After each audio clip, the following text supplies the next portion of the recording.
Welcome back to the deep dive. Today, we're plunging into the world of direct selling. Yeah, and specifically tackling that question, what makes some people thrive while others just seem to get stuck? Exactly. And our source material today is pretty unique. It's from a recent webinar by a really big achiever in the Indus Viva direct selling company. We're talking top rank, Royal Black Diamond Ambassador.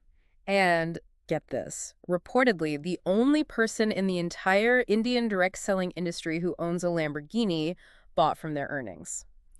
So definitely someone who's walked the walk. For sure. This isn't just theory, it's insight from someone who's clearly built massive success in that specific system. Right. So our mission here is to unpack their perspective, pull out the core lessons, the actionable stuff for you listening, whether you're involved in direct selling or maybe just curious how it works. And the big thing that jumps out is, well, it's less about external things. Yeah, much more about looking inward and also this really interesting power of duplication. Duplication. Okay, so let's set the stage.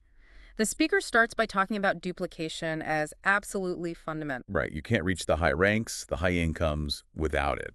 It's core to the model. And they actually link this back to something we touched on last week, starting professionally, using tools like edification. It all feeds into this. And they get specific. They mentioned a formula for duplication, ensuring every new person gets what they call B enrollment. Which means? Basically, helping them sign up one person in their organization, one in organization, two, ideally before the next Friday cutoff. It creates immediate momentum. Okay. And they mentioned company contests, too, things like Bano Banao or Fast Track that help push this. Exactly. Leverage those tools. The idea is if you focus laser-like on just this simple duplication formula for, say, 13 weeks, it can create, in their opinions, amazing magic in your organization's growth. Wow. Okay.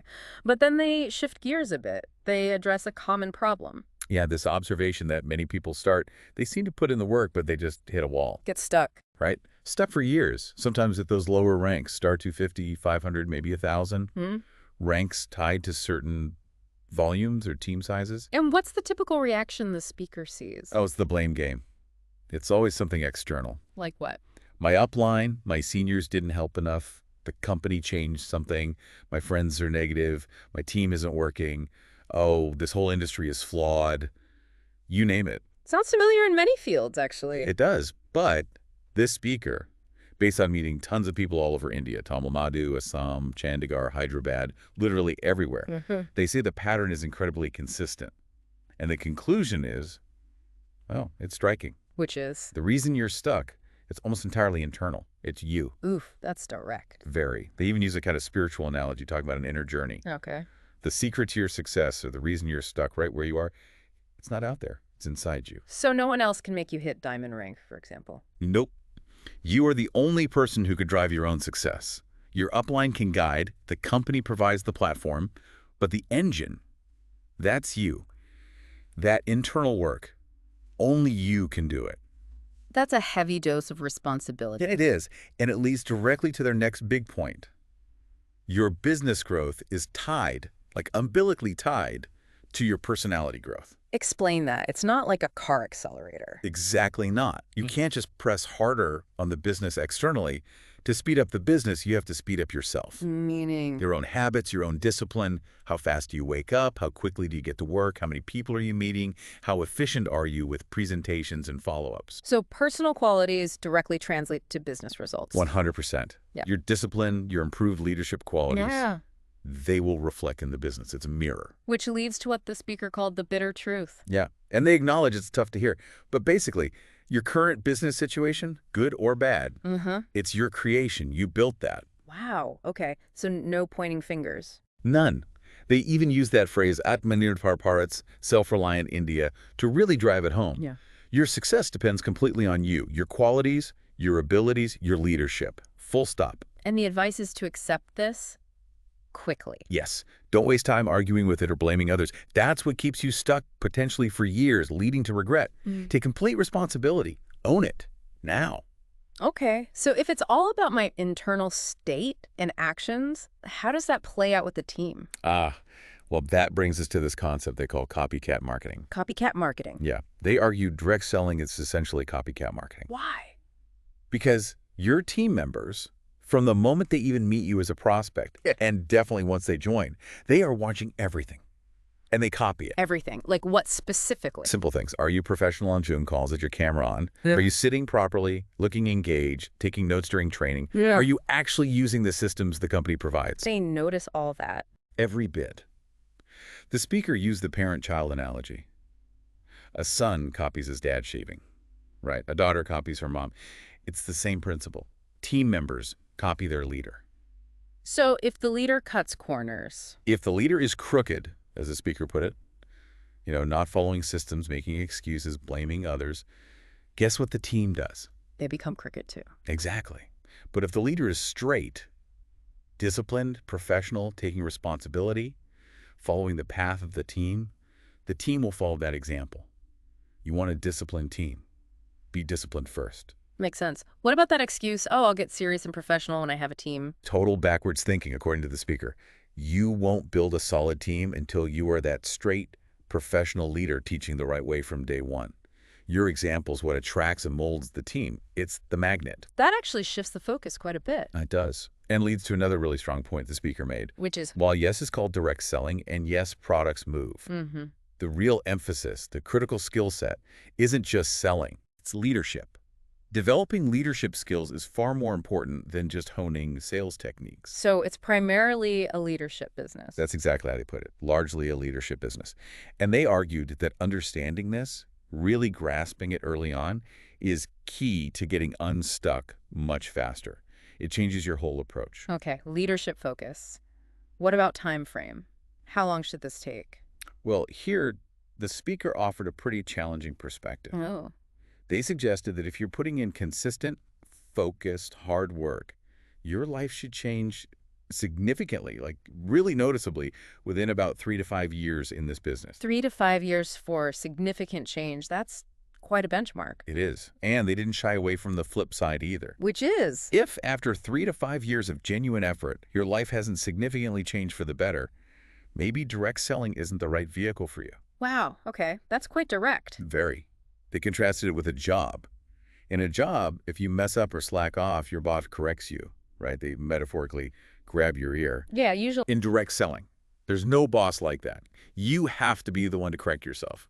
You have to grab your own ear. So it demands a high level of self-motivation, self-discipline. Exactly.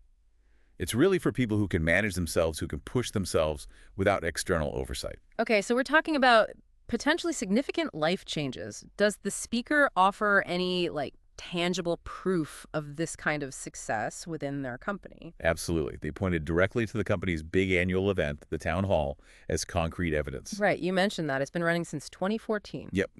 And its purpose is multifold. Recognize the achievers, share the company's vision and future plans from top management, give out major awards. Awards like? Things like the VAC, that's the top 9 male achievers, plus the top female achiever, and the Icon of the Year award. Big recognitions. Yeah, and the upcoming one, what's the scale? Pretty impressive. It's being held in Thailand, and they're flying 1,800 achievers there. 1,800. 1,800. Flying from 15 different airports across India in 3 batches for a 4-day, 3-night trip. That's a logistical feat, but also a powerful statement. Exactly. The speaker framed it as huge motivation, proof of what's possible. They literally said having 1,800 people flying internationally is positive, sweet news, the kind of thing you should be sharing widely. It shows tangible results. And it's not just a holiday for those 1,800 people. No, definitely not just tourism.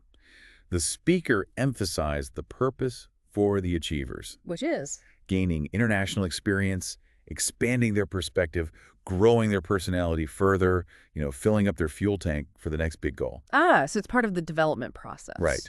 The idea is they return with a diamond mindset, ready to become, as the speaker put it, a blossoming diamond. It's an investment in their leadership growth. They even mentioned potentially joining the next webinar from Thailand. That paints a picture. Did the speaker share any other insights from, say, their travels meeting people? Yeah, briefly. They mentioned having met so many people across all these different zones, south, northeast, north, Hyderabad, that they've developed this ability, almost an intuition, to understand why someone is stuck, often just by observing them, listening to their mindset. Like seeing the patterns repeat. Exactly. And they brought back that idea of encountering samples, people stuck at the same rank since 2020, 2021, maybe even stuck in 2025 if they don't change. And the advice is to learn from them. Yes, but not in a judgmental way. Learn how not to be bad. See the traps they fell into, the blaming, the lack of responsibility, the lack of discipline, and make sure you don't repeat them. Which loops right back to the main message. Perfectly. Don't get stuck. Yeah. And if you feel stuck, the answer isn't outside, it's inside. Look within.